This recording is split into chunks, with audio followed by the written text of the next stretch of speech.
Hi Tony. How you doing, Lorcan? All right? Great. What have you got in store for us? We'll do a nice fresh chowder.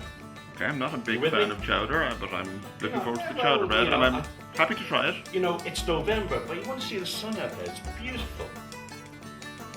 Right. First thing I'm going to do is prepare the vegetables for the chowder. I have potatoes, carrots, and onion. Nice small dice, and that way it'll cook nice and quickly. Cubes. Okay. Presumably you're chopping up the carrot fairly finely as well. The same size as the potato. You've chopped your veg. What's next? Veg, now I'm going to get my fish. And let me show you, I have some cod, loin, and some salmon fillet. I have some smoked haddock.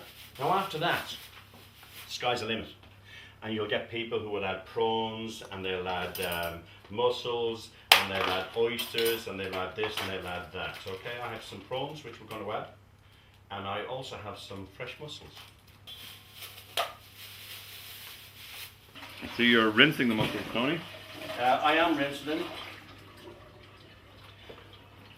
I always rinse the mussels in very cold water, and the reason being, when you get them and they're open, sometimes they can be dead, and you don't want to eat them like that. So what I'm looking for is, if they are open, and when I put them into the cold water, they close up again, then I know that they're okay. That's a useful tip. So you're chopping the fish up fairly finely as well. Something similar to the potato, so it's all the same size, you know, because it's all got to fit into the mouth. I won't say anything. What are you implying? I was implying that, well, you could leave some of them a bit bigger then, depending on whose mouth they were going into. Certainly there was an awful lot of preparation to do, but now we got to the stage you find the soup. Making the soup is quite easy. First thing I do, I get 50 grams of butter, and in it goes into the pot. I can tell the pot is hot, it's sizzling. Yeah. So you're just melting the butter. Melted, and straight away I'm going to put my potatoes in, my diced potato.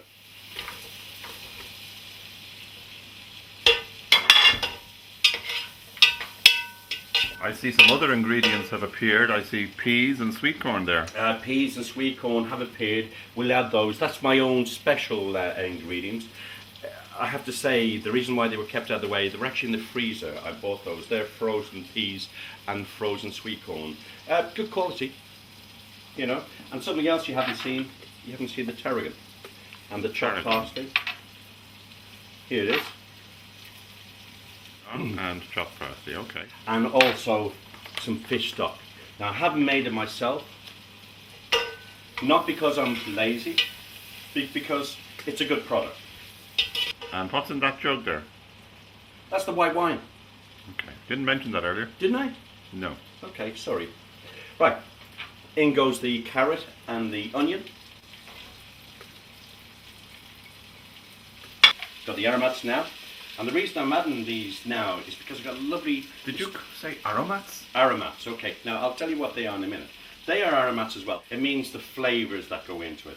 And the reason why I'm adding my herbs now is because with that little bit of heat, that just bursts the flavour forth. I've got around about a half a teaspoon of tarragon, dried tarragon has gone in there. Okay. Fresh parsley goes in. Now in goes my smoked haddock and salmon. Right, and now the last bit of fish that goes in are the prawns and the mussels. Now the mussels, what I did in the meantime is I boiled a bit of water, threw them in, I give them about 3 or 4 minutes, take them out, rinse them, and they are the mussels, and in they go too. White wine, fish stock.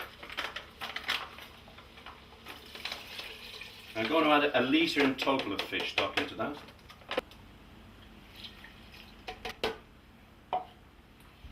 Right, and there goes the milk in. I'm going to bring this to the boil, and then we'll correct the seasoning and we'll finish it off. Presumably you could use cream instead of milk if you wanted a really rich Listen, chowder. you've given her away there. I have cream, but I won't add the cream yet. Now you tell me, Lorcan, why wouldn't I add the cream when I'm boiling rapidly? Might curdle. You're right. Full mark for that boy. Okay, it's had around about 10 minutes now. I'm going to add these ingredients, my peas and sweet corn. Salt and pepper.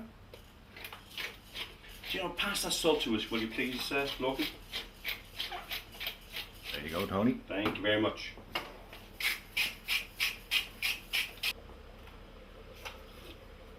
It is a little bit thin at the moment. Still got another 5 minutes or so to go. We're going to add some cream to it, so that will certainly thicken up. They do say add corn flour to it, or flour.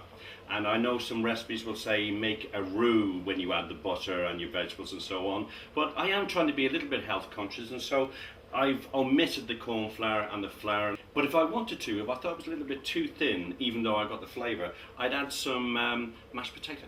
It's come up lovely now.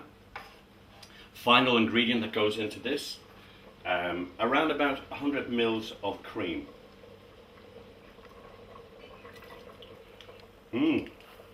Oh God, that's lovely. Do us a favour, Lorcan.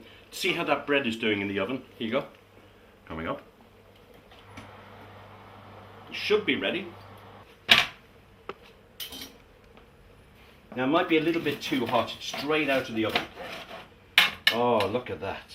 Gonna have some nice soup, some chowder, and some freshly baked wholemeal soda bread. Fantastic. Straight out of the oven. Oh, That looks terrific. I'm ready for this. Are you? I certainly am. Okay, let's have lunch. Okay.